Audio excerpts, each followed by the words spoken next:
Hello student, welcome to the channel Guruji classes. कैसे हैं आप सब लोग। आज हम स्टार्ट करने वाले हैं क्लास 12 का चैप्टर नंबर 1।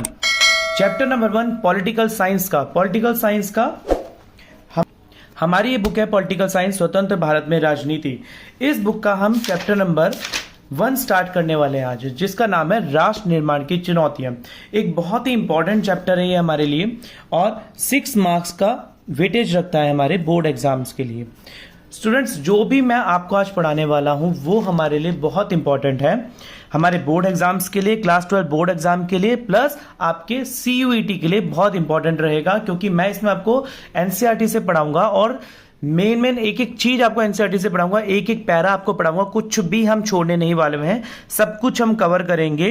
एक एक छोटी से छोटी बात जो हमारे CUET में, हमारी NCERT के अंदर लिखी हुई, हमारे CUET में आ सकती है, हमारी NCERT की बुक के अंदर लिखी हुई, हमारे बोर्ड एग्जाम के अंदर आ सकती है, वो सारी बातें मैं आपको यहाँ पर बताने वाला हूँ। विद मेरे हैंडमेड नोट्स हैं यहाँ पर। हिंदी मीडियम वाले स्टूडेंट्स के लिए नोट्स मैंने यहाँ पर प्रिपेयर करे हैं, जो मैंने आपकी NCERT बुक से ही निकाले हैं।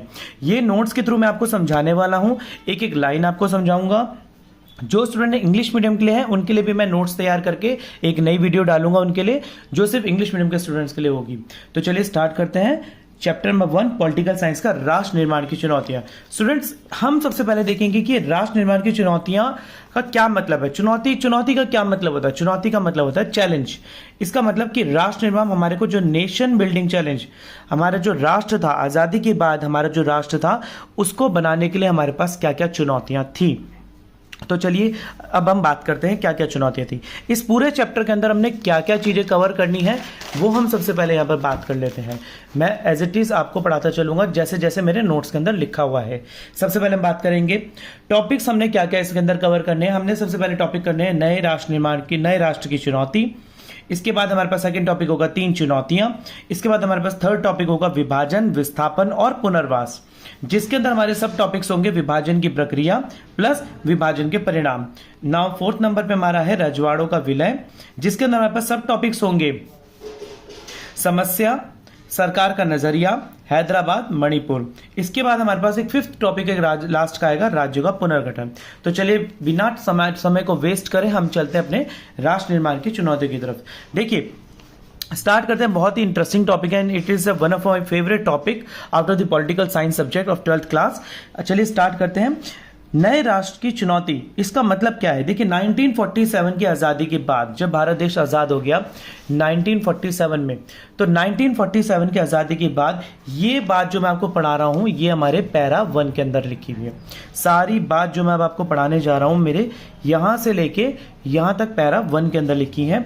मैंने एक एक चीज मार्क करके अपने हैंडमेड नोट्स में ये चीजें आप उतारी हैं अपने रजिस्टर पे, ताकि मैं आपको नोट्स बनाकर पढ़ा पाऊं। और जिन स्टूडेंट्स ने ये नोट्स अगर अपने रजिस्टर में लिखना चाहे तो लिख सकते हैं, स्क्रीनशॉट ले सकते हैं या इसको प्लेलिस्ट में मेरी वीडियो को सेव कर सकते हैं। चलिए शुरू करते हैं। 1947 की आजादी के बाद देखिए पैरा 1 में यहाँ पर लिखा हुआ है रात को 12 बजे 14 और 15 अगस्त के पहले प्रधानमंत्री जवाहरलाल नेहरू ने एक संविधान सभा का विशेष सत्र बुलाया। ये संविधान सभा वही है जिन्होंने बैठ के हमारा संविधान बनाया था। उसी संविधान सभा का एक विशेष सत्र, मतलब एक विशेष मीटिंग बनाई, एक इंपॉर्टेंट मीटिंग बनाई तथा एक प्रसिद्ध भाषण दिया उन्होंने, मतलब कि बहुत फेमस भाषण उन्होंने दिया, जिसका नाम था, हमारी NCERT के अंदर लिखा हुआ है भाग्यवधू से चिर प्रतीक्षित भेंट। मतलब कि जिसका हम वेट कर रहे थे, जिस चीज की जिस पल का हमें इंतजार था, चिर प्रतीक्षित मतलब एक लंबे समय के इंतजार के बाद हमें वो चीज आखिरकार मिल ही गई। तो इसका इंग्लिश में नाम लिखा हुआ है ट्रिस्ट विद डेस्टिनी। इस वाले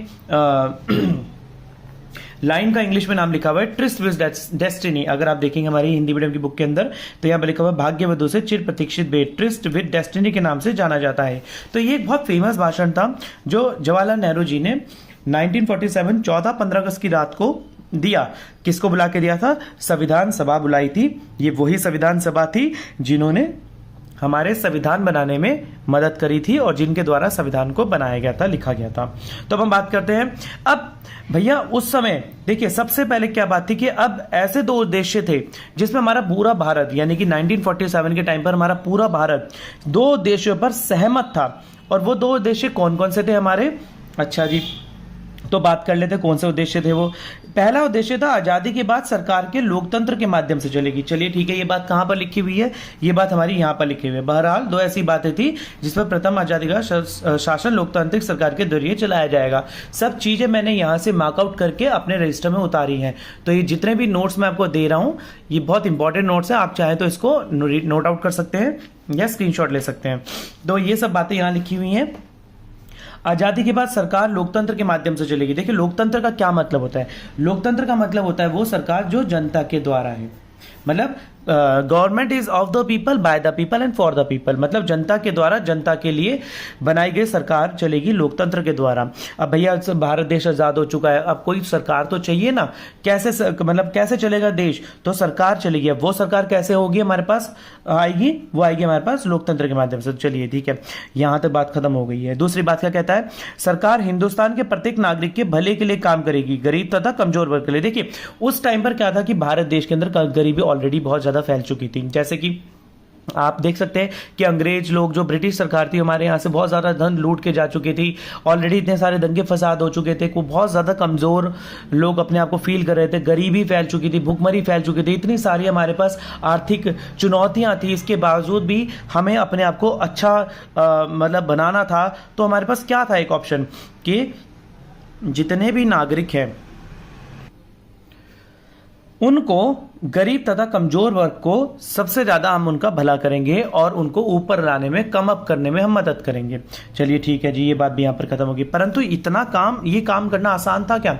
अब आप एक बात बताएं, अगर मैं आपको बोल दूं रातों रात अपने घर को खाली करके अपनी ओर चले जाए और वहां पर जाके सेटल आउट हो जाए किसी भी अगर सिटी में जाके, तो क्या इतना आसान होगा? बिल्कुल भी नहीं होने वाला है। क्यों? क्योंकि इतना काम आसान ये था ही नहीं। ये तो हम अपने घर की बात कर रहे हैं, यहां तो बात चल रही थी पूरे देश की।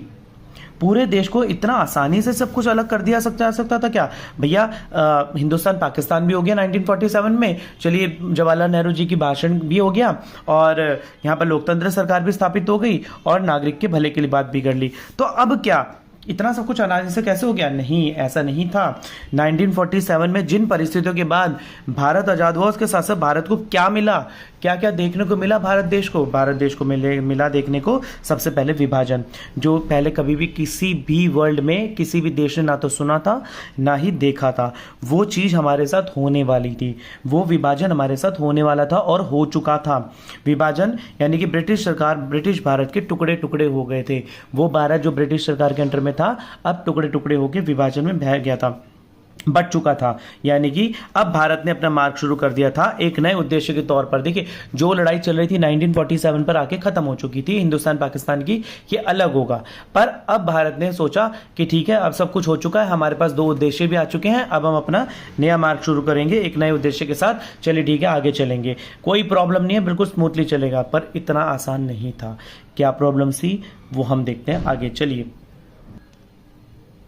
प्रॉब्लम्स अराइज हो गई, 3 चुनौतियां। Yes, 3 challenges। This is the most important topic and must read topic. आपको बिल्कुल ये पढ़ना ही पढ़ना है अपने CUET के लिए, अपने पॉलिटिकल साइंस के एग्जाम के लिए। आपको ये पढ़ना ही पढ़ना है बोर्ड के लिए। कई बार क्वेश्चन पूछा जाएगा आपसे प्री बोर्ड में भी, आपसे आपके यूनिट टेस्ट में भी पूछा जाएगा, आपसे प्री बोर्ड में पूछा जाएगा, आपसे मिड टर्म में पूछा जाएगा और बोर्ड में भी आ जाता है क्वेश्चन, क्योंकि 6 नंबर का वेटेज रखता है। ऑब्वियसली ये तो इंपॉर्टेंट क्वेश्चन बनता ही बनता है। चलिए ठीक है कोई बात नहीं, आगे बात करते हैं। तो 3 चुनौतियां क्या थी? ये 3 चुनौतियां क्यों बात कर रहे हैं हम? ये 3 चुनौतियां के क्या थे? 3 challenges। चलिए बात करते हैं 3 challenges की। पहली चुनौती क्या थी हमारे पास? पहली चुनौती थी हमारे पास एक तत्कालिक चुनौती थी, एकता के सूत्र में भारत को बांधना। इट मींस भारत को एक साथ मिलकर बांध के रखना, एकता के सूत्र में बांध के रखना। मतलब कि ऑलरेडी भारत के टुकड़े टुकड़े हो चुके थे, भारत पाकिस्तान बट चुका था, अब हमें उसको बांध कर रखना है और भारत पाकिस्तान ना बटे। सो इसलिए बेटर होगा कि हम इसको बांध के रखें। कि देखिए इंग्लिश मीडियम वाले स्टूडेंट्स के लिए यहाँ पर कीवर्ड्स होते हैं, यूनिटी एंड डाइवर्सिटी। तो हम हिंदी मीडियम स्टूडेंट्स के लिए भी मैंने कुछ कीवर्ड्स निकाल के रखे हैं, एकता और विभिन्नता। आपको ये एकता और विभिन्नता नाम के 2 शब्द अपने आंसर के अंदर जरूर डालने हैं प्रथम चुनौती के अंदर। इससे आपको बहुत अच्छे मार्क्स मिलने वाले हैं। देखिए स्टूडेंट्स, जो लैंग्वेज मैं लिख रहा हूं, अगर आप उसको उसी लैंग्वेज से, उसी टेक्निकल लैंग्वेज जब आंसर लिखेंगे तो आपके बहुत अच्छे नंबर आने वाले हैं। ट्रस्ट मी, आपको हाईएस्ट मार्क्स स्कोरिंग हो जाएंगे आप अपनी क्लास के अंदर। चलिए आगे बात करते हैं। ये हमारी थी प्रथम चुनौती, यानी कि एकता में विभिन्नता, मतलब कि जो विभिन्न तरीके के लोग थे उन सबको, विभिन्न तरीके के लोग, विभिन्न तरीके की जातियां, विभिन्न तरीके की संस्कृतियां, उन सबको एक साथ होके बांधना, एक तरीके से रखना।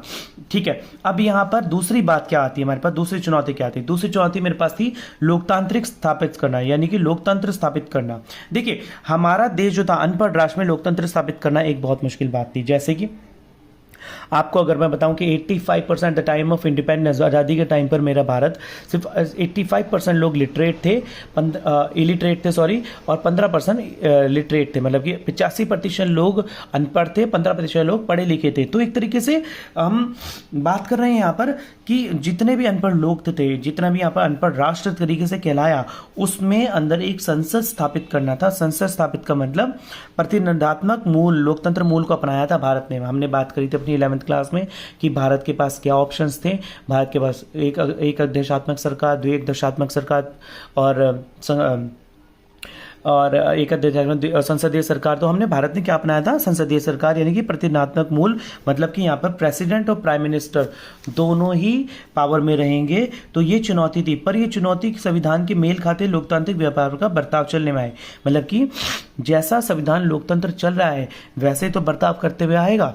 देखिए थोड़ा मेरा गला खराब है, आपको थोड़ा सा हो सकता है समझने में प्रॉब्लम हो, तो पर प्लीज़ मैनेज, फिर भी मैं आपको समझाने की पूरी कोशिश करूंगा। ठीक है, तो लोकतंत्र व्यवहार बर्ताव चलने में आए। जैसे कि आप देखिए, जैसा कि हमारा लोकतंत्र बना, डेमोक्रेसी आए, मतलब कि लोगों के नज़रिए को देखना, हमारे देश को समझना कि हमारे देश के अंदर अब लोकतंत्र आ चुका है, हम किसी के अब गुलाम नहीं हैं, मतलब कि अब जनता का ही राज है पूरे समूचे भारत के ऊपर। चलिए ठीक है, अब हम बात करेंगे तीसरी चुनौती की। तीसरी चुनौती क्या थी यहाँ पर? तीसरी चुनौती मेरी आ जाती है विकास, यानी कि आर्थिक रूप से समाज का विकास करना। देखिए समाज का विकास करने का मतलब कि हमारा पहला चुनौती थी, सबको हमने एक साथ बांध दिया। बांधने के बाद लोकतंत्र भी स्थापित कर दिया, मतलब सरकार भी बना दी। सरकार बनाने के बाद अब हमारे पास तीसरा ऑप्शन आता है कि अब हम अपने देश को डेवलपमेंट करना है। जो हमारा भारत देश लड़ाई झगड़े और मतलब विभाजन की वजह से और लूट खसोट की वजह से जो ब्रिटिश सरकार के द्वारा किया गया, और मुगल्स वगैरह जो भी हमारे पर उपनिवेश चलता रहा हमारे भारत देश के ऊपर, उसकी वजह से जितनी भी प्रॉब्लम्स आर्थिक रूप से हमारे देश को हुआ, थ्रेट हुआ, वो सबसे उभर के आना था हमें बाहर। तो हमारे जो सरकार के द्वारा नीति निर्देशक तत्व थे, यानी कि directive principle of state policy, English medium वाले स्टूडेंट्स, जो नीति निर्देशक तत्व थे उनका पालन किया जाना चाहिए, वो नीति अपनाई जानी चाहिए। देखिए ये वाला जो चैप्टर है मेरा, इस चैप्टर के अंदर हम सिर्फ प्रथम चुनौती की बात करेंगे, यानी कि एकता के सूत्र में बांधे रखने की। मतलब जो ये सेकंड चैप्टर है मेरा, लोकतंत्र स्थापित करना, हम उसमें पढ़ेंगे, और थर्ड चैप्टर यानी कि विकास करना हमें अपने तीसरे चैप्टर में पढ़ेंगे।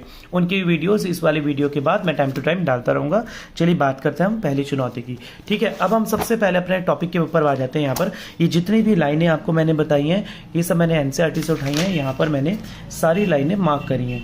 आप ये देखिए, यहाँ पे दूसरी चुनौती मैंने उठाई है, प्रथम चुनौती उठाई, तीसरी चुनौती मैंने यहाँ से उठाई है। देखिए यहाँ पे लिखा सामाजिक रूप और सांस्कृतिक अल्पसंख्यक जो रूप थे, नीति निर्देशक तत्वों का, सिद्धांतों का पालन करना, ये सब चीज़ें मैंने यहाँ से उठाई हैं। देखिए आपको एक मैं यहाँ पर एक भी दिखाता हूँ। देख, end of 2 years old British rule. देखिए यहाँ पर ये न्यूज़पेपर्स भी उस टाइम पर पब्लिश हुआ करते थे, जिसके अंदर हमारे पास ये लिखा जाता था कि लोगों को जागरूक करने के लिए कि 200 साल पुराना ब्रिटिश रूल अब एंड हो चुका है, rule access to the independence bill, मतलब कि अब सब कुछ हमारे पास कब्जे में आ चुका था भारत देश की सरकार के अंदर। चलिए अब बात करते हैं, हमारे पास अगला टॉपिक क्या आ जाता है, नंबर 3 टॉपिक, विभाजन, विस्थापन और पुनर्वास। एक बहुत ही इंटरेस्टिंग टॉपिक और एक बहुत ही टचिंग टॉपिक है, हमारे हार्ट को जो बहुत ज़्यादा टच करता है कि हमारे भारत देश को किस तरीके से डिवाइड करा गया था, किस तरीके से बांटा गया। तो चलिए हम उसकी बात करते हैं।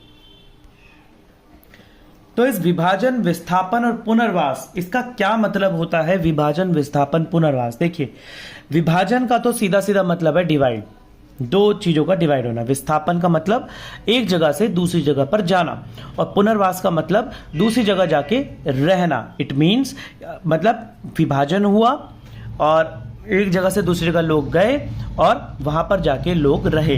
तो अब हम बात यहां करेंगे विभाजन, विस्थापन और पुनर्वास। चलिए ठीक है, बात करते हैं आगे। 14-15 अगस्त 1947 को विभाजन हो गया। चलिए ठीक है, ये बात सही रही। ब्रिटिश भारत का 2 राष्ट्र में विभाजन हुआ। जो हमारा ब्रिटिश भारत, जो भारत ब्रिटिश का गुलाम था, उस भारत का 2 भागों में विभाजन हो गया। एक था पाकिस्तान और एक था भारत। ठीक है जी, चलिए ठीक है, यहाँ पर भी बात हो गई है खत्म। पाकिस्तान भी हो गया, भारत भी हो गया, सब कुछ इजीली चल रहा है, स्मूथली चल रहा है। तो भैया प्रॉब्लम कहाँ पर आ रही है, क्या प्रॉब्लम अराइज हो रही है जब पाकिस्तान भारत इजीली डिवाइड हो गया 14-15 अगस्त की रात को 1947 को? तो हमारे पास एक बात आती है यहाँ पर, द्विराष्ट्र का सिद्धांत। देखिए, अगर स्टूडेंट्स आप अपनी यहाँ पर इसकी रीड आउट लगाएंगे तो ये सारी बातें जो मेरे नोट्स में लिखी हैं सब मैंने आपकी बुक से उठाई हुई हैं। यहाँ पर विभाजन हुआ, भारत पाकिस्तान हुआ, द्विराष्ट्र का सिद्धांत हुआ। देखिए यहाँ पर लिखा हुआ है द्विराष्ट्र का सिद्धांत किसने दिया था, कौन आया, यहाँ पर 1940 में क्या हुआ था, ये सब चीजें ऐसे मैंने मार्कआउट करके अपने रजिस्टर के अंदर लिखी हैं। सब कुछ आपकी बुक के अंदर, मैं आपको बुक के अंदर भी दिखाऊंगा साथ साथ। तो बात करते हैं द्विराष्ट्र के सिद्धांत के अनुसार।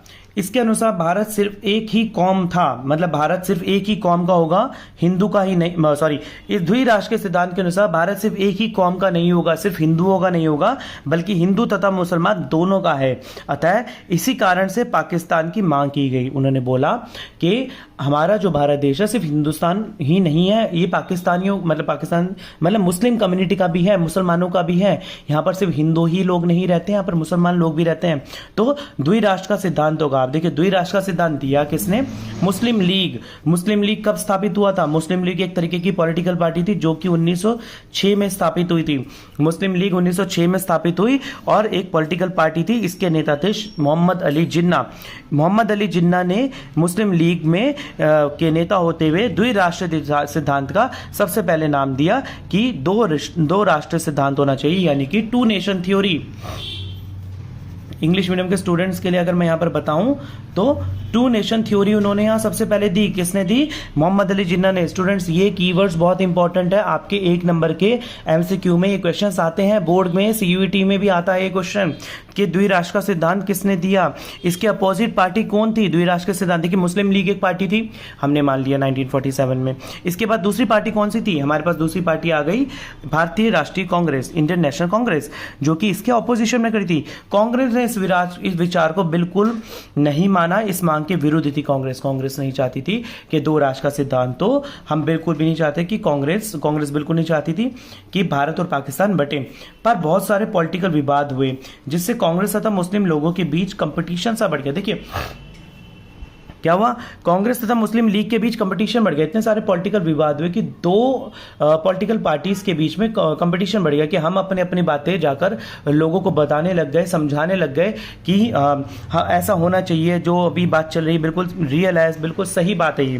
तो कंपटीशन बढ़ गया तो ब्रिटिश रोल की वजह से, और इसमें बीच में कौन था? ब्रिटिश रोल, ये हमारा मीडिएटर था जो कि आग लगाया जा रहा था बार बार कि नहीं आपको ये चीज करनी चाहिए, बिकॉज ब्रिटिश चाहता था कि भारत के टुकड़े टुकड़े हो, और जो वो चाहता था वो उसने कर दिया। यानी कि इस नतीजे पर पहुंचा कि पाकिस्तान बनेगा, फाइनली पाकिस्तान बनेगा। यहां पर उन्होंने एक डिसीजन निकाला कि पाकिस्तान बनाया जाएगा। अब मैं आपको एक बात यहां पर बताता हूं, 1933 के अंदर एक व्यक्ति था चौधरी रहमतुल्लाह खान। चौधरी रहमतुल्लाह खान ये वो व्यक्ति था जिसने सबसे पहले नाम दिया था पाकिस्तान का 1933 में कि पाकिस्तान जैसा कोई देश बनना चाहिए। किसने दिया था? 1933 में चौधरी रहमतुल्लाह खान ने। इसके बाद 1940 में ये बात अपनाई गई कि राजनीतिक मोर्चे में परिवर्तन जब आ रहे थे तो 1940 में जिन्ना ने भी बोला कि पाकिस्तान की थ्योरी को एक्सेप्ट करना चाहिए। अच्छा जी, अब यहाँ पर भी बात सारी खत्म हो चुकी है। अब जब सारी बात खत्म हो चुकी है कि पाकिस्तान बनना चाहिए, तो यहाँ पर अब हम बात करेंगे यहाँ पर कि विभाजन तो होने वाला है। विभाजन की प्रक्रिया कैसे होगी, मतलब कि इस सारी चीज को प्रोसेस में कैसे लाया जाएगा। सुनना तो आसान है कि आप यहाँ से वहां चल जाओ, पर इंपॉर्टेंट ये है कि कैसे प्रोसेस में लाया जाएगा। तो अब हम बात करते हैं इस सारी चीज को प्रोसेस में कैसे लाया गया, विभाजन की प्रक्रिया के बारे में। विभाजन की प्रक्रिया एक बहुत ही कष्टदायक थी, मतलब बहुत ही दिल को छू लेने वाला ये सारा कथन है, ये पूरी कहानी है, जो कि हमें लगता है कि उस टाइम पर लोगों को दिल पर क्या बीती होगी और उन्होंने किस तरीके से अपना घर छोड़ के, इतने दंगे फसाद हुआ, अहिंसा हुई, तो किस तरीके से लोगों ने इस सारे विवाद को झेला होगा। तथा ये निर्णय तथा करना और लागू करना, अमल में करना बहुत ही मुश्किल था। This was very difficult to take in action. परंतु सर्वाधिक मुश्किल धार्मिक बहुसंख्यक के बंटवारे के आधार पर बनाया जाएगा। देखिए सबसे ज़्यादा मुश्किल बात यहाँ थी विभाजन की प्रक्रिया के अंदर कि वहाँ पर पाकिस्तान बनाया जाएगा जहाँ पर धार्मिक बहुसंख्यक मतलब मुस्लिम ज़्यादा होंगे और इंडियंस कम होंगे। देखिए मैं आपको बता देता हूँ, यहाँ पर देखिए ये अगर मेरा इंडिया है, इंडिया में यहाँ पर देखा जाएगा कहाँ पर मुस्लिम ज़्यादा है, तो हमने ये देखा ये लाहौर पंजाब वाला जो एरिया है, लाहौर पंजाब वाला एरिया और ये बांग्लादेश वाला जो एरिया है, यहाँ पर मुस्लिम कम्युनिटी सबसे ज़्यादा थी। इसके बाद छोटे छोटे मुस्लिम कम्युनिटी कहीं और बटी हुई थी। तो इस धार्मिक अल्पसंख्यक के आधार पर पाकिस्तान को बनाया जाता था, पर इसमें बहुत सारी प्रॉब्लम्स आ रही थी। तीन चार कठिनाइयाँ आई थी हमारे सामने जिनका हमें सामना करना पड़ा था। उनको देख लेते हैं क्या चीज़ है वो। पहली कठिनाई थी ब्रिटिश इंडिया में कोई भी एक ऐसा क्षेत्र नहीं था जहां पर मुस्लिम बहुसंख्यक हो। मतलब कि यहाँ पर ब्रिटिश इंडिया के अंदर कोई भी ऐसा क्षेत्र नहीं मिल पा रहा था जहां पर मुस्लिम जो है कम्युनिटी में ज़्यादा हो, मतलब कि नंबर्स में ज़्यादा हो मुस्लिम, ऐसा कोई भी क्षेत्र मिल नहीं पा रहा था। इसके अकॉर्डिंग प्रॉब्लम यहाँ आ गई थी कि अब दो हिस्सों को ध्यान में रखा गया था। कौन से? जैसा कि मैंने आपको ऊपर बताया, एक तो था पश्चिम में और एक था पूरब में। मतलब कि एक था मेरा ये वाला पाकिस्तान जो लाहौर की साइड वाला था, एक था मेरा पूरा वाला पाकिस्तान जो बांग्लादेश की साइड से था। तो कोई ऐसा उपाय नहीं था कि इन दोनों को आपस में जोड़ा जा सके क्योंकि बीच में आ रहा था इंडिया। परंतु अतः यही हुआ कि हिंदुस्तान में दो पश्चिम और पूर्व का निकालकर, मतलब कि हिंदुस्तान के जो दो पार्ट थे पश्चिम और पूर्व, इनको निकालकर पाकिस्तान बनाया गया और एक का नाम रख दिया गया पश्चिम पाकिस्तान और दूसरे का नाम रख दिया गया पूर्व पाकिस्तान, मतलब वेस्ट पाकिस्तान और ईस्ट पाकिस्तान। इसके ऊपर आपको मूवी भी दिख जाएगी वेस्ट ईस्ट पाकिस्तान के ऊपर 1971। अभी एक नई मूवी आई है IB 1971, उसके अंदर काफ़ी दिखाया था कि ईस्ट पाकिस्तान कैसे अलग हुआ था और इसके बारे में हम आगे भी पढ़ेंगे, अपने चैप्टर है हमारे पास इस चीज़ का। चलिए बात करते हैं आगे। दूसरी कठिनाई क्या थी? मेरे पास एक नेता आता है यहाँ पर, खान अब्दुल गफ्फार खान, जो कि पश्चिमोत्तर सीमा प्रांत के निर्विवादित नेता थे। यानी कि पश्चिमोत्तर वेस्ट पाकिस्तान के टाइम तरफ का वो एक निर्विवादित नेता था, मतलब कि उसके ऊपर कोई भी विवाद नहीं चल रहा था, वो बिल्कुल क्लीन कॉलर नेता था, जिसका इंग्लिश में नाम था NWFP का नेता था, जिसे बोला जाता था सीमांत गांधी के रूप में भी ये प्रसिद्ध था। ये मेरा कीवर्ड है, ये मेरा 1 नंबर के मार्क में आ जाता है क्वेश्चन बोर्ड एग्जाम में कि सीमांत गांधी कौन था, तब हम उसमें बताएंगे कि सीमांत गांधी मेरा खान अब्दुल गफ्फार खान था। ठीक है, खान अब्दुल गफ्फार खान द्विराष्ट्रीय सिद्धांत के खिलाफ थे। वो एक मुस्लिम थे के होने के बावजूद भी वो इस बात को नहीं मानते थे कि हिंदुस्तान पाकिस्तान का बंटवारा होना चाहिए, पर उनकी आवाज़ को कहीं ना कहीं दबा दिया गया और दुर्भाग्यवश पश्चिमोत्तर सीमा प्रांत को पाकिस्तान मिल गया। देखिए जो पश्चिम वाला था उसको पाकिस्तान मिल गया और जो पूरा वाला था वहां पर भी पाकिस्तान बन गया। पर तीसरी कठिनाई क्या थी? देखिए अब जब इतना स्मूथली सब कुछ चल रहा है तो प्रॉब्लम कहाँ राइज हुई, कहाँ पर अहिंसा की बात चल गई, दंगे फसाद कहाँ से हुए, वो बातें कहाँ से आ गई जो हम देखते हैं कि भैया ट्रेन की गाड़ी कट के आ रही है, पिक्चरों में भी देखा हमने बहुत ज़्यादा कि दंगे फसाद हो रहे हैं, अपना बंटवारे के दंगे, कहाँ से आई ये बातें? तो ठीक है बात करते हैं उस वाली बात की।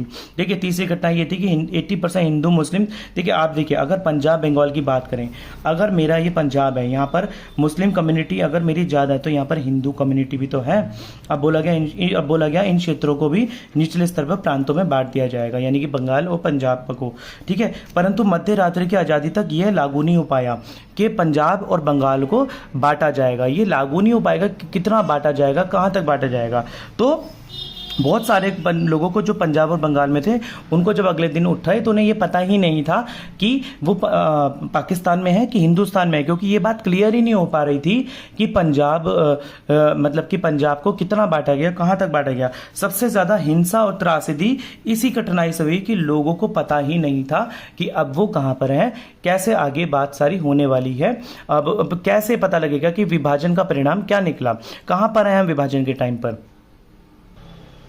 अच्छा जी, अब हम बात करेंगे चौथी कठिनाई की। चौथी कठिनाई क्या थी मेरे पास? अल्पसंख्यकों की समस्या। देखिए सीमा के दोनों पार यानी कि पाकिस्तान और इंडिया में, देखिए इंडिया में भी मुस्लिम कम्युनिटी रह चुकी थी और पाकिस्तान में भी मुस्लिम कम्युनिटी, हिंदू कम्युनिटी थी। तो वो हिंदू कम्युनिटी जो पाकिस्तान में थी वो चारों तरफ से घिर गई मुस्लिम से, और जो मुस्लिम कम्युनिटी हिंदुस्तान में थी वो चारों तरफ से घिर गई हिंदू से। तो लाखों लोगों की तादाद जो हिंदू पाकिस्तान में और जो थे मुस्लिम इंडिया में, वो एक तरीके से फंस गए। उन्होंने अपने आप को एक अनचाहा शरणार्थी पाया अपने ही घर में। वो उन लोगों को लगा कि अगले दिन अब तो हम, अगर हिंदू कम्युनिटी पाकिस्तान में रहेगी तो उन्हें अपने ही घर में लगा कि अब हम अपने घर में शरणार्थी बन चुके हैं, हमें यहाँ से जाना है, माइग्रेट करना है। अल्पसंख्यक दोनों तरफ बहुत आसानी से निशाना बन सकते थे हिंसा का। वो बहुत आसानी से मतलब लोगों की हिंसा का निशाना बन रहे थे अल्पसंख्यक लोग, जो कि क्योंकि बहुत ज़्यादा लूटपाट स्टार्ट हो गई थी। जो लोग अल्पसंख्यक को मार रहे थे और उनको लूट रहे थे, किसी के पास इस समस्या को निपटाने के लिए कोई उपाय नहीं था कि किस तरीके से प्रॉब्लम को सॉल्व करा जाएगा। शुरुआती दौर में जो राजनीतिक दल थे जिन्होंने इस चीज़ को अमल में लाया था, उनको ऐसा लगा कि ये तो टेम्परेरी प्रॉब्लम है, जल्दी ही काबू में आ जाएगी। परंतु जल्दी हिंसा जो थी बेकाबू हो गई और राजनीतिक दल भी इसमें कुछ नहीं कर पाए। दोनों तरफ अल्पसंख्यकों के पास कोई चारा न बचा सिवाय इसके कि वो अपना घर छोड़ें। अच्छा जी, अब फाइनली वो अपना घर छोड़ने लग गए। चलिए ठीक है, फाइनली घर छोड़ दिया। अब ये विभाजन हमारे पास हो गया। अब ये विभाजन की प्रक्रिया तो हमने यहाँ पर पढ़ ली सारी, क्या विभाजन की प्रक्रिया थी। अब हम यहाँ पढ़ेंगे विभाजन के परिणाम क्या हुए। ये सब कुछ जो इतना विभाजन हो गया, जितना भी हमने देखा, ये विभाजन के परिणाम क्या हुए। Now let's talk about the results of the divideation of India. विभाजन के परिणाम के बारे में पढ़ेंगे हम। देखिए, धर्म के नाम पर दोनों समुदाय के लोगों ने एक दूसरे को बेरहमी से मारना शुरू कर दिया कि भैया तू हिंदुस्तानी है, तू हिंदू है, मैं तेरे को मार दूंगा, तेरी प्रॉपर्टी पे कब्जा कर लूंगा। सेम चीज़ करी मुसलमानों ने कि तुम हिंदू हो, तुम मुस्लिम हो। हिंदुस्तानियों ने बोला कि तुम मुस्लिम हो, मैं तुम्हें मार दूंगा, तुम्हारी प्रॉपर्टी वगैरह सब छीन ली जाएगी। सेम चीज़ करी मुस्लिम्स ने कि तुम हिंदू हो, मैं तुम्हें मार दूंगा। तो लाहौर, अमृतसर, कोलकाता जैसे देश ऐसे थे जहां पर सांप्रदायिक अखाड़े के रूप में परिवर्तित हो गए, क्योंकि यही देश यही राज्य ऐसे थे जहां पर सबसे ज़्यादा प्रॉब्लम अराइज हुई, क्योंकि यहीं पर ही प्रॉब्लम पता नहीं चल पा रही थी, क्योंकि इन्हीं जगहों का बंटवारा हुआ था। तो यहीं पर ही सबसे ज़्यादा सांप्रदायिक दंगे यहीं पर ही छिड़े।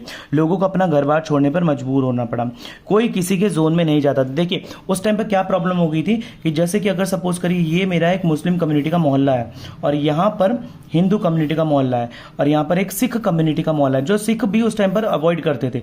अगर उनको यहाँ से यहाँ जाना है तो वो इस एरिया को छोड़कर नहीं इस एरिया से होकर नहीं जाते थे, बल्कि instead of going from this way, वो यहाँ से जाने के बजाय वो यहाँ से ट्रैवल करते थे, वो इस एरिया को अवॉइड करते थे। सेम चीज़ क्या करते थे मुस्लिम कम्युनिटी करती थी। अगर मुस्लिम कम्युनिटी यहाँ पर है तो यहाँ से ना जाकर यहाँ से जाया करते थे। तो लोगों ने एक दूसरे के जोन में जाना बंद कर दिया, शरणार्थी कैंपों में जाके रुकने लगे।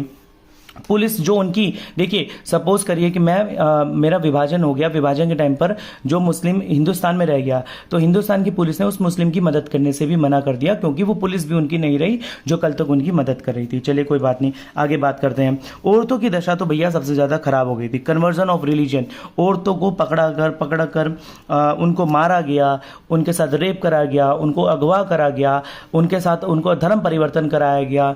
तो औरतों की दशा तो बहुत ही खराब हो चुकी थी उस समय पर, जिसकी वजह से लोगों ने अपनी ही मतलब कि यहाँ पर लेड ऑनर किलिंग की प्रॉब्लम सबसे सामने आई। मतलब कि अब जिसकी वजह से बेटी या बेटी का पिता या घर का कोई सदस्य अपने बच्चे को बचाने के लिए खुद ही अपनी बेटी की हत्या करने का सिलसिला सामने आया।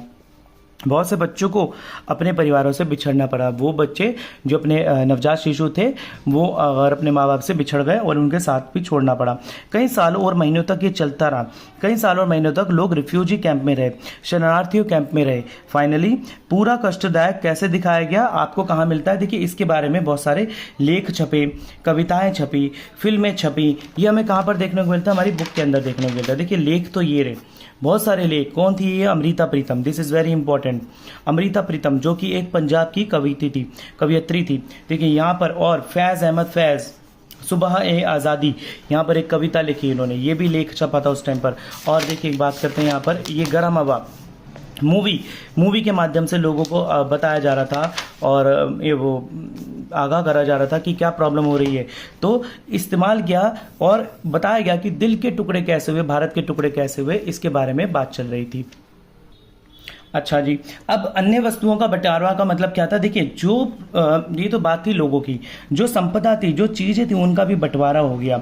सरकारी कर्मचारी यानी कि जितने भी सरकारी कर्मचारी थे उनका भी बंटवारा किया गया था साथ साथ। इसके साथ साथ संपदा जैसे टेबल, कुर्सी, टाइपराइटर इत्यादि जो भी उनका वो था सामान, उसका भी बंटवारा करा गया था। यहाँ पर सब कुछ लिखा हुआ आप देख सकते हैं। विभाजन के परिणाम क्या हुआ था। यहाँ पर सब कुछ लिखा हुआ है, क्या क्या चीज़ों का परिणाम हुआ। संपदा, देनदारी, परिसंपत्तियों का विभाजन, और पड़ोसियों की तरह रह रहे थे उनका भी अलगावा शिकार हुआ। और देखिए यहाँ पर सब चीज़ें हमारी एनसीईआरटी बुक के अंदर लिखी हुई है। वाद्य यंत्रों तक का विभाजन हुआ। समुदाय में यह एक से हिंसक भयावह बंटवारे के कारण हुआ। 80 लाख लोगों को, yes this is very important, 80 lakh लोगों को, यहाँ पर लिखा भी है मैंने, 80 लाख लोगों को अपना घर छोड़ना पड़ा तथा 5 से 10 लाख लोगों को अपने प्राण गंवाने पड़े। इसके बावजूद 1951 में पाकिस्तान होने के बाद भी भारत के अंदर 12% मुस्लिम आबादी भारत के अंदर रह गई थी।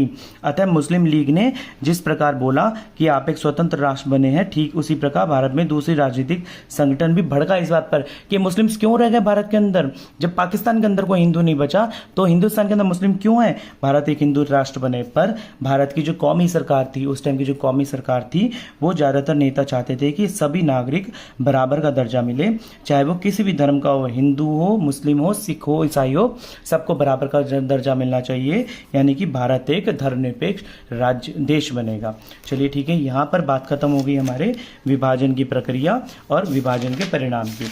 अब हमारा एक नेक्स्ट वेरी इंपॉर्टेंट टॉपिक आता है, very very very important topic है, मस्ट रीड टॉपिक है, सीयूईटी के नजरिए से भी बहुत इंपॉर्टेंट टॉपिक है हमारा ये, रजवाड़ों का विलय। चलिए ठीक है, बात करते हैं इसकी। रजवाड़ों का विलय एक ब्रिटिश इंडिया, यानी कि देखिए उस टाइम पर भारत जब हमारा था तो ब्रिटिश इंडिया के अंदर जो भारत उपनिवेश था ब्रिटिश इंडिया का, उपनिवेश था ब्रिटिश इंडिया का, उसके अंदर दो तरीके के हमारे पास सरकारें या दो तरीके के कंट्रोल्स या पावर्स देखने को मिलती थी। जैसे कि एक था ब्रिटिश प्रभुत्व वाले भारतीय प्रांत जो कि सीधा डायरेक्ट कंट्रोल थे ब्रिटिशर्स के, और दूसरा मिलता था हमें देसी रजवाड़े जो कि राजाओं के कंट्रोल में थे या फिर ब्रिटिशर्स के अंदर कंट्रोल में आते थे। यानी कि अगर ब्रिटिशर्स को यहां पर कुछ करवाना, अगर इस जगह पर कुछ स्टेट में कुछ कराना है तो ब्रिटिशर्स को कुछ नहीं करना, सीधा एक्शन लेना है। पर इस स्टेट में कुछ कराना है तो ब्रिटिशर्स को पहले राजाओं को बोलना पड़ता था, राजा उस स्टेट को उस चीज को अपने मानते थे, उस बात को उसको ऑर्डर के रूप में मानकर लागू करते थे। तो देखिए राजाओं का कंट्रोल था। जब तक आप यहाँ पर भारत में बात हुई थी ब्रिटिशर्स की राजाओं के साथ, जब तक आप ब्रिटिश के सुप्रीम पावर अपनाते हैं, राजाओं का कंट्रोल बोला गया था कि जब तक आप ब्रिटिश को सुप्रीम पावर के रूप में मारेंगे आपको आपका पावर दे रहेगा, मतलब आप अपने राज्य के अंदर राज्य करते रहें और अपनी सरकार को संभाले रखें, पर आपको ब्रिटिशर को सुप्रीम पावर के रूप में अपनाना पड़ेगा। इसी के अकॉर्डिंग में 1/3 भाग जो था ब्रिटिश इंडिया का जो था वो रजवाड़ा था। देखिए हम यहाँ बात करते हैं रजवाड़ों की। यहाँ पर एक मेरा मैप दे रखा है अपनी बुक के अंदर, ये रहा। देखिए ये जितना भी आपको दिख रहा है यहाँ पर ब्लू वगैरह, ये जितना ब्लू दिख रहा है आपको पार्ट, ये सारे उस टाइम के रजवाड़े थे, भारत के ब्रिटिश रजवाड़े। और बाकी का जो आपको ऑरेंज येलो पार्ट दिख रहा है ये सारा मेरा ब्रिटिश भारत था, मतलब कि इन जगहों पर भारत का सारा कंट्रोल था। यहाँ पर भारत का मतलब ब्रिटिशर्स का सारा डायरेक्ट कंट्रोल था इन येलो जगह पर। और ये जो आपको दिख रहा है बलूचिस्तान और यहाँ पर गिलगिटिस्तान, जम्मू कश्मीर, यहाँ पर सारे रजवाड़े थे। तो ये रजवाड़े जो थे ये सीधा ब्रिटिशर्स के कंट्रोल में तब आते थे जब वो उसको सुप्रीम पावर मानते थे। अब आप देखिए यहाँ पर ये जो लाइन खिंच के जा रही है, ये जो डॉट वाली लाइन है, अगर मैं इसको यहाँ से डार्क कर देता हूँ तो जब यहाँ से बंटवारा हो गया तो अब ये प्रॉब्लम आ गई थी कि जो रजवाड़े थे ये हमारे भारत देश के अंदर मिल जाए। आपको दिख रहा होगा मैप के अंदर, ये मैंने जो लाइन डॉट करी यहाँ पर, ये जो हमारी लाइन है ये हमारे, अब यहाँ के रजवाड़े यहाँ रह गए और यहाँ के रजवाड़े ज़्यादा आप देख सकते हैं यहाँ पर हो गए। तो बात करते हैं यहाँ पर, अब हर चौथा व्यक्ति जो था भारत देश के अंदर रजवाड़े के अधीन था। ठीक है, अब इन्हीं में भी भारत का, यहाँ पर प्रॉब्लम आ रही थी कि इन्हें भी भारत का हिस्सा बनाया जाए। पर प्रॉब्लम कहाँ आ रही थी, ब्रिटिश इंडिया ने ऐलान किया कि भारत के ऊपर, फाइनली ब्रिटिशर्स ने जाते हुए ऐलान करा भारत के ऊपर कि राजाओं को रजवाड़े जो हैं, रजवाड़ों के साथ साथ मतलब कि राज्यों के साथ साथ उनका रजवाड़ों पर से भी अधिकार समाप्त हो जाता है। ब्रिटिश ने ये ऐलान कर दिया कि राज्यों के साथ साथ उनका रजवाड़ों के ऊपर भी अधिकार समाप्त हो जाता है, चाहे तो वो पाकिस्तान में मिल जाए या फिर वो भारत में मिल जाए या स्वतंत्र राज्य बना ले। अब प्रॉब्लम यहाँ राइज होगी कि निश्चय नागरिकों पर नहीं था, बल्कि निश्चय किसने लेना था? राजाओं ने लेना था, जो रजवाड़ों के राजाएं थे। इससे अखंड भारत के अस्तित्व पर खतरा मंडरा रहा था कि ऑलरेडी भारत पाकिस्तान हो चुका है, अब भारत पाकिस्तान हो चुका है तो कहीं भारत के और टुकड़े टुकड़े ना हो जाए। अब देखिए इससे क्या हुआ, सबसे पहले जो त्रावणकोर के राजा ने थे अपना राज्य को सबसे अलग स्वतंत्र घोषित कर दिया, क्योंकि वो नहीं चाहते थे कि वो भारत के साथ मिले और वो पाकिस्तान के साथ मिले। तो त्रावणकोर के राजा ने सबसे पहले अपना स्वतंत्र राज्य घोषित कर दिया। इसके बाद हैदराबाद ने भी यही सेम घोषणा कर दी। इसके बाद भैया भोपाल और भोपाल के नवाब ने संविधान सभा में शामिल होने से ही मना कर दिया। इसके बाद संभावना पैदा हो गई कि भारत अब और छोटे छोटे हिस्सों में बंटने की तैयारी में है। रजवाड़ों के साथ समस्या क्या आ रही थी? देखिए रजवाड़ों के साथ समस्या ये आ रही थी कि लोकतंत्र का उद्देश्य इन रजवाड़ों में नहीं था। देखिए बात करते हैं कि जितने भी रजवाड़े थे उनके अंदर तो कोई लोकतंत्र नहीं था, क्योंकि वहां पर तो राजा शासन करता था। तो यहाँ पर प्रॉब्लम आ गई थी कि रजवाड़ों के साथ साथ यहाँ पर भी लोकतंत्र का उद्देश्य था, इन रजवाड़ों में भी नहीं था। मतलब कि लोकतंत्र का उद्देश्य इन रजवाड़ों पर लागू नहीं होता था। राजा नहीं चाहते थे कि जनता के पास संवैधानिक अधिकार मिले। ज्यादातर लोग रजवाड़ सरकार अलोकतांत्रिक तरीके से चल रही थी। देखो जितने भी रजवाड़ों की सरकार थी एक गैर लोकतांत्रिक तरीके से चल रही थी, मतलब कि जिसका मतलब जैसे कि भारत का उद्देश्य क्या था, सबसे शुरू में हमने पढ़ा था एकता और स्वदृढ़ निश्चय और लोकतंत्र, इनके आधार पर नहीं चल रही थी, जो राजा लोग कहते थे इनके आधार पर चल रही थी। अब इसमें सरकार का क्या नजरिया था? देखिए सरकार का एक बड़ा कड़ा नजरिया था। अंतरिम सरकार के द्वारा सरदार पटेल जो उस टाइम के गृह मंत्री थे, उस समय के सरदार पटेल ने रजवाड़ों को मनाने में समझाने में एक बहुत ही महत्वपूर्ण भूमिका अदा करी। अच्छा जी, अब कैसे करी, अब हम ये पढ़ते हैं। सरकार की 3 चर्चा से प्रेरित था। क्यों कर रहे थे हम सब ये रजवाड़ों को मिलाने में? क्योंकि रजवाड़ों की जनता, ज्यादातर लोग चाहते थे कि वो भारत का हिस्सा बना रहे। ठीक है, भारत सरकार का रवैया लचीला था, मतलब हमारा को पता, हमारा कॉन्स्टिट्यूशन एक फ्लेक्सिबल है और वह कुछ क्षेत्रों को स्वतः देने को तैयार था और कुछ क्षेत्रों को कहता था ठीक है आप अपनी पावर रखना, जैसे ब्रिटिश सरकार ने करा था ऐसे आप भी अपनी पावर अपने पास कायम रखना। अच्छा जी, अब क्या हुआ, जैसे कि एग्जाम्पल मैं ले लेता हूँ यहाँ पर जम्मू एंड कश्मीर, J&K, जम्मू और कश्मीर।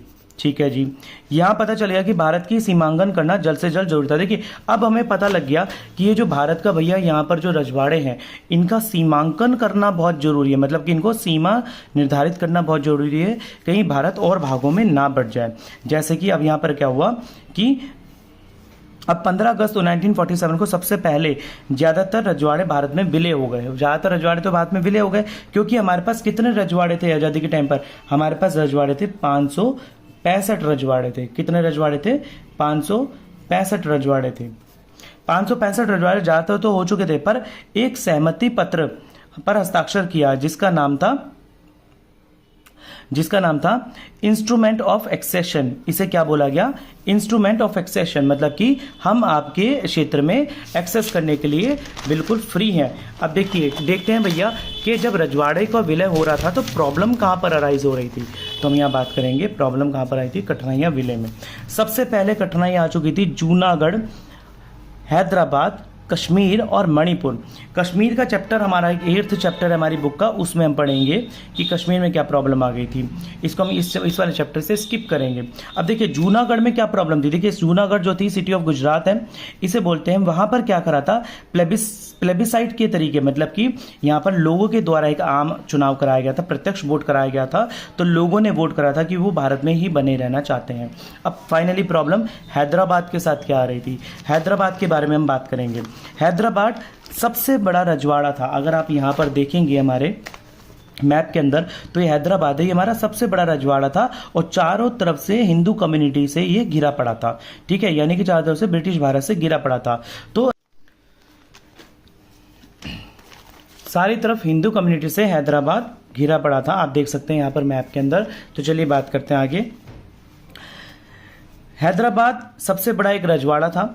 सबसे बड़ा रजवाड़ा होने के साथ साथ यहाँ पर का जो निज़ाम था, ये रहा ना यहाँ पर निज़ाम आपकी बुक में दे रखा है। जो यहाँ का निज़ाम था ये वर्ल्ड के रिचेस्ट आदमियों में से, वर्ल्ड के सबसे अमीर आदमियों में से एक में आता था। निज़ाम अलग राष्ट्र बनाना चाहता था हैदराबाद। तो अब एक बहुत इंपॉर्टेंट है, वेरी वेरी इंपॉर्टेंट लाइन है। आप बच्चे स्टूडेंट्स अपनी टाइमलाइन बनानी शुरू कर दीजिए। टाइमलाइन के साथ साथ आप इंपॉर्टेंट डेट्स और इंपॉर्टेंट ईयर्स उसमें मार्क करने शुरू कर दीजिए, इंपॉर्टेंट इवेंट्स मार्क करने शुरू कर दीजिए कि क्या क्या हुआ था। एक सन 1947 के नवंबर में उसने एक भारत के साथ यथास्थित बेहाल करने का एक समझौता किया। मतलब ठीक है, अभी ना तो उसने यथास्थित बेहाल का क्या मतलब था कि उसने बोला कि ठीक है भैया, अभी मैं तुम्हारी बात को मानता हूं, ना तो मैं पाकिस्तान में अपने आप को ले जा रहा हूं, ना मैं हिंदुस्तान में ले जा रहा हूं, अभी मैं इंडिविजुअल हूं, लिबरल हूं, अभी मैं आज़ाद हूं, अभी मैं किसी की बात नहीं मान रहा। तो ये उसने एक समझौता करा। इसी दौरान भारत के निज़ाम के साथ भारत सरकार की बातचीत भी चल रही थी। चलिए ठीक है, यहाँ पर बात होती है। इसी दौरान भारत की हैदराबाद की रियासतों की जनता ने निज़ाम के खिलाफ विद्रोह छेड़ दिया। विद्रोह छेड़ने के साथ तो निज़ाम ने एक अर्धसैनिक बल जिसे रजाकार कहा जाता था उसे रवाना किया,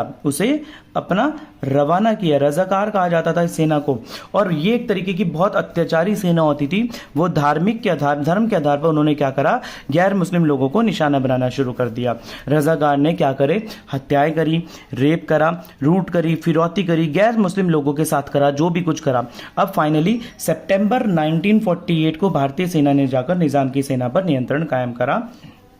कुछ दिनों तक रुक रुक कर ये संघर्ष चलता रहा। निज़ाम के आत्मसमर्पण फाइनली क्या होता है यहाँ पर कि निज़ाम आत्मसमर्पण कर देता है और हैदराबाद का भारत में विलय हो जाता है। अच्छा जी, अब ये तो थी हैदराबाद की कहानी। अब हम बात करेंगे मणिपुर में क्या प्रॉब्लम आ रही थी। तो मणिपुर के साथ ये प्रॉब्लम आ रही थी, स्वतंत्रता प्राप्ति के कुछ दिन पहले ही राजा बोध चंद्र सिंह ने भारत के साथ अपनी रियासत के विलय के ऊपर हस्ताक्षर किए थे और आश्वासन के साथ उसे ये बोला था, भारत ने कि उसे ये आश्वासन दिलाया था कि हम उसे स्वतः देंगे, मतलब he will be free to rule in his state. वो अपने राज्य में राज्य करने के लिए पूरे तरीके से ईजी तरीके से आज़ाद होगा। पर जनता के दबाव के कारण जून 1948 में मणिपुर में एक चुनाव कराया जाता है जिसके द्वारा राज्य एक संवैधानिक राजतंत्र स्थापित हुआ। ये भारत का पहला राज्य का चुनाव था जिसमें सार्वभौमिक मताधिकार हुआ था।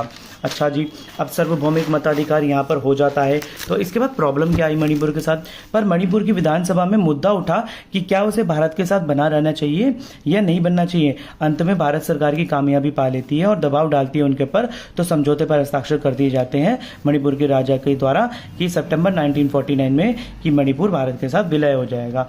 पर इसमें जनता का क्रोध बहुत ज़्यादा उठ जाता है। वो बोलती है कि हमें क्यों नहीं बताया गया कि हमें भारत के साथ मिलना था। जनता का क्रोध आक्रोश में बहुत ज़्यादा बदल जाता है, जो कि आज तक हम अपने मणिपुर के अंदर राइट्स यानी दंगे देख सकते हैं। अब हमारे पास नेक्स्ट टॉपिक आ जाता है राज्यों का पुनर्गठन। ये हमारा इस बुक का लास्ट टॉपिक है। हमने यहाँ पर अपना मणिपुर पढ़ लिया, मणिपुर पढ़ने के साथ साथ हमने यहाँ पर अपना हैदराबाद पढ़ लिया। हैदराबाद के बाद अब हम पढ़ेंगे राज्यों का पुनर्गठन। देखिए स्टूडेंट्स, यहाँ पर हमारे को एक मैप दे रखा है 1961 का, जो कि बताया गया था ये सारी प्रॉब्लम्स जो चल रही थी वो 1961 तक आकर अब चल गई हैं, रुक गई हैं। मतलब कि राज्य, ये जितने भी राज्य थे at the time of independence, आज़ादी के समय हमारे पास सिर्फ 14 राज्य थे और आज हमारे पास 28 राज्य हैं। यानी कि 14 राज्य बट बटकर 28 राज्य हो गए, जिनमें से हमारे पास केंद्र शासित प्रदेश भी हैं। चलिए बात करते हैं इसके बारे में। राज्य का पुनर्गठन क्या कहता है, ऊपर सुबह चुनौतियों के साथ साथ राष्ट्र निर्माण की प्रक्रिया का समापन भी हो जाता है। फाइनली राष्ट्र का निर्माण हो जाता है। पर भारतीय प्रांतों की आंतरिक सीमाओं को निर्धारित करने की चुनौती अभी भी थी। किस तरीके से, जिससे देश की भाषा और संस्कृति के विखंडन ना हो। देखिए अब हमारे पास एक प्रॉब्लम यहाँ अराइज हो गई थी कि जितने भी देश हैं, प्रांत, राज्य हैं देश के राज्य, उनमें जितनी भी अलग अलग भाषाएं बोली जाती हैं उनका विखंडन ना हो, उनको कोई ठेस ना पहुंचे। राष्ट्रीय सरकार ने ये वादा किया था at the time of independence. राष्ट्रीय सरकार यानी कि जो राष्ट्रीय सरकार जो नेता उस टाइम के थे, उन्होंने ये वादा किया था कि जब भी भारत आज़ाद हो जाएगा तो हम भाषा के आधार पर राज्यों का पुनर्गठन होगा, मतलब राज्य दोबारा से बनाए जाएंगे। इसके आधार पर 1920 में एक नागपुर अधिवेशन भी हुआ था। इस बात को मान लिया गया था कि राज्यों का पुनर्गठन के भाषा के आधार पर होगा, मतलब कि परिवर्तन आजादी के बाद तथा बंटवारे के बाद। अब देखिए, अब यहां पर प्रॉब्लम क्या आ रही थी, अगर अब ये तो उन्होंने वादा तो कर दिया, अब जो हो गया अब उसमें क्या करेंगे हम। देखिए अर्थव्यवस्था टूटने का खतरा था इसके अंदर, सामाजिक और आर्थिक को चुनौती मिल रही थी। यहाँ पर आर्थिक चुनौतियों से ध्यान भटक सकता था। विभाजन जो हुआ था रिसेंट में हमने देखा था भारत और पाकिस्तान का, वो और ना देख ले गई और ठेस ना पूछे, तो ये वाला जो हमारा जो नजरिया था इसको पोस्टपोन कर दिया उस टाइम के लिए कि चलिए ठीक है, हमने बोला था ऐसा कि भाषा के आधार पर बदला जाएगा, नाम मतलब भाषा के आधार पर राज्यों का पुनर्गठन होगा, पर अभी इस विचार को हम पोस्टपोन कर देते हैं। अब अच्छा जी, अब यहां पर जो तेलुगु भाषी लोगों ने विद्रोह छेड़ दिया, मतलब अब क्या हुआ, जो मद्रास में तेलुगु भाषी लोग थे उन्होंने विद्रोह छेड़ दिया। उन्होंने बोला कि भैया आपने तो पहले हमसे ये वादा करा था कि आप भाषा के आधार पर करेंगे, अब आप नहीं कर रहे हैं। अब इसमें क्या हुआ, विशाल आंध्र आंदोलन हुआ। एक विशाल आंध्र आंदोलन हुआ जिसमें मांग की गई सेपरेट आंध्रा की, यानी कि तेलुगु लोगों की। उसमें एक बहुत ही इंपॉर्टेंट नाम हमारे सामने आता है, पोट्टी श्रीरामल्लू। आप देख सकते हैं यहाँ पर नाम भी लिखा हुआ है, पोट्टी श्रीरामल्लू। पोट्टी श्रीरामल्लू, आपको नाम तो याद रहेगा ही रहेगा। पोट्टी श्रीरामल्लू ने क्या करा, 56 दिन तक उपवास करा।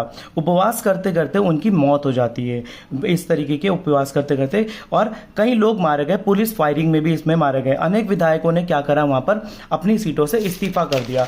अब भैया जो हमारे पास आज़ादी के टाइम पर हो रहा था वही बात अपने आप में दोहराई जा रही थी। तो फाइनली अब क्या हुआ, अंत में पीएम ने ऐलान किया कि आंध्रा को 1 दिसंबर 1952 में एक ऐलान करा कि आंध्रा को एक सेपरेट राज्य बनाया जाएगा। वेरी इंपॉर्टेंट है, दिसंबर 1952 डेट आप याद रख लीजिएगा।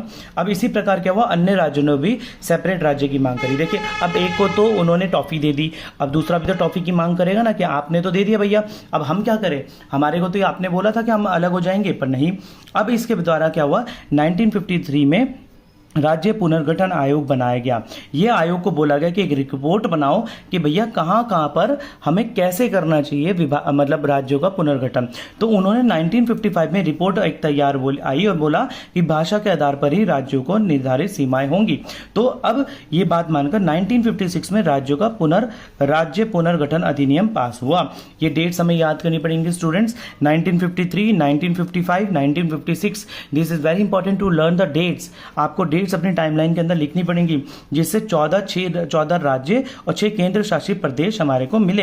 अब आखिर में क्या होता है, फाइनली जनता के दबाव में राष्ट्रीय नेतृत्व ने भाषा के आधार पर राज्यों का पुनर्गठन तो निश्चय किया, पर यह मान लिया गया अगर प्रत्येक क्षेत्र को क्षेत्रीय भाषा के दावे में मान लिया गया तो विभाजन, अलगाववाद और खतरा, इन सब में कमी आ जाएगी। देखिए फाइनली क्या हुआ, अब हमारे को फाइनली अब ऐसा, पहले जिस चीज के हम खिलाफ थे अब उस चीज के हम पक्ष में हो गए। फाइनली हमने इस चीज को एक्सेप्ट कर लिया कि जो हम मान रहे थे कि यदि हम भाषा के आधार पर नहीं करेंगे, अब हम भाषा के आधार पर ही क्षेत्रों का पुनर्गठन करेंगे, तो इससे क्या होगा कि कुछ फायदे होने वाले थे हमें। कैसे, जैसे कि भाषा के आधार पर राज्यों को अलग किया जाएगा। इससे जो राज्य अलग हो गए वे विभिन्नता के सूत्र में आधार पर माना जाएंगे। देखो विभिन्नता में एकता हमारा पहला बात थी, हमने सबसे पहले पढ़ा, तो लोग उसमें ये बात मान ली गई कि विभिन्नता में सूत्र में आएंगे। दूसरी बात, राष्ट्रीय एकता हमारी मजबूत हो जाएगी। चौथा बात कि जो ज्यादा लोकतांत्रिक तरीका था, दिस इज मोर डेमोक्रेटिक, मतलब कि ज्यादा लोकतांत्रिक, कीवर्ड है मेरा, मोर डेमोक्रेटिक था। अब राजनीतिक और शक्ति लोगों तक पहुंच जाएगी, मतलब जितना भी प्रॉब्लम चल रहा था अब नहीं होगा। मतलब फाइनली जो लोग मतलब मजबूत कमजोर वर्ग के थे और गरीब वर्ग के थे या भाषा के आधार पर पिछड़े वर्ग के रह जाते थे, अब उन तक राजनीतिक शक्ति और लोगों तक पहुंच पाएगी। अब इससे क्या हुआ, नए राज्यों का निर्माण हुआ। देखते हैं, बात करते हैं। 1960 में महाराष्ट्र तथा गुजरात अलग हो गए और महाराष्ट्र बन गया बॉम्बे स्टेट, महाराष्ट्र के अंदर बॉम्बे स्टेट आई। 1963 में नागालैंड एक अलग राज्य बन गया। 1966 में हरियाणा हिमाचल सीमा का अलग हो गया पंजाब से। 1972 में असम से मेघालय अलग हुआ। मणिपुर और त्रिपुरा भी अलग राज्य बने। 1987 में मिजोरम अरुणाचल प्रदेश भी अलग हो गए। 2000 के अंदर 3 राज्य छत्तीसगढ़, उत्तराखंड, झारखंड, ये भी अलग हो गए। परंतु ये जो राज्य थे छत्तीसगढ़, उत्तराखंड, झारखंड, ये भाषा के आधार पर अलग नहीं हुए थे, ये संस्कृति के आधार पर अलग हुए थे। 2014 में आंध्र प्रदेश से तेलंगाना अलग हुआ और अभी रिसेंट में 2019 में जम्मू तथा कश्मीर दोनों केंद्र शासित प्रदेश बन गए। This is very important student timeline.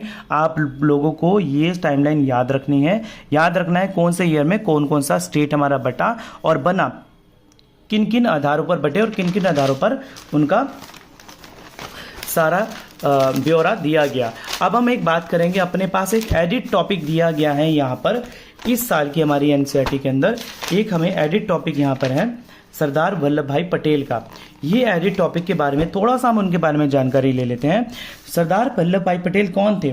Sardar Vallabh भाई पटेल पहले गृह मंत्री थे, प्रमुख नेता थे आज़ादी की लड़ाई में, जहां पर उन्होंने खेड़ा सत्याग्रह से 1918 में और बारादौली सत्याग्रह किया, उन्होंने 1928 में भाग लिया था। उन्होंने नामुमकिन कार्य 565 रजवाड़ों का विलय कराने में हमारी मदद करी। भारत के लौह पुरुष आयरन मैन के नाम से भी उन्हें जाना जाता है। भारत के बंटवारे के पक्ष में वो बिल्कुल भी नहीं थे, परंतु परिस्थितियां ऐसी नहीं रही जो भारत का बंटवारा ना होता। उनके राजनीतिक एक्सपीरियंस से रजवाड़े केवल उनके नाम से ही जुड़ना पसंद करा करते थे। हैदराबाद के समान वे ये भी चाहते थे कि हम कश्मीर में भी सेना भेजकर अपने विलय कर लें, परंतु कुछ समस्याओं के कारण, जैसे कि धार्मिक समस्या या फिर और इकोनॉमिकल समस्या, आर्थिक समस्या, या जो भी समस्या रही उसके कारण वो बात ना हो सकी और इन तरीके से राज्यों का बंटवारा आदि। और वो ये भी चाहते थे कि इन राज्यों का बंटवारा ना हो और कश्मीर को भी हम अपने में उसी टाइम पे मिला लें। तो स्टूडेंट्स, ये था हमारा चैप्टर राष्ट्रीय निर्माण की चुनौतियाँ। हमने एक एक चीज एनसीईआरटी से कवर करी है, सारी चीज़ें पढ़ी हैं। इसके कार्टून्स मैंने आपको अभी इसमें नहीं बताए हैं। कार्टून्स के लिए जब मैं आपको पूरी वीडियो डालूंगा उसमें आपको पूरे बुक के 1 बाय 1 चैप्टर्स के कार्टून्स बताऊंगा, क्या क्या एक एक कार्टून हमारे को डिस्क्राइब कर रहा है। कार्टून्स वेरी इंपॉर्टेंट है, हमारे पास आते हैं। सो स्टूडेंट, ये बहुत इंपॉर्टेंट चैप्टर था हमारे लिए। 6 मार्क्स का ये चैप्टर आता है। तो इसके बाद हमारे पास दूसरी चुनौती का नेक्स्ट चैप्टर में बात करेंगे। आशा करता हूँ आपको मेरी वीडियो पसंद आई होगी। अगर आपको मेरी वीडियो पसंद आई है तो please like, share and subscribe कर दीजिए। और अब मिलते हैं आपसे मैं नेक्स्ट वीडियो में सेकंड चैप्टर के साथ। तब तक के लिए धन्यवाद।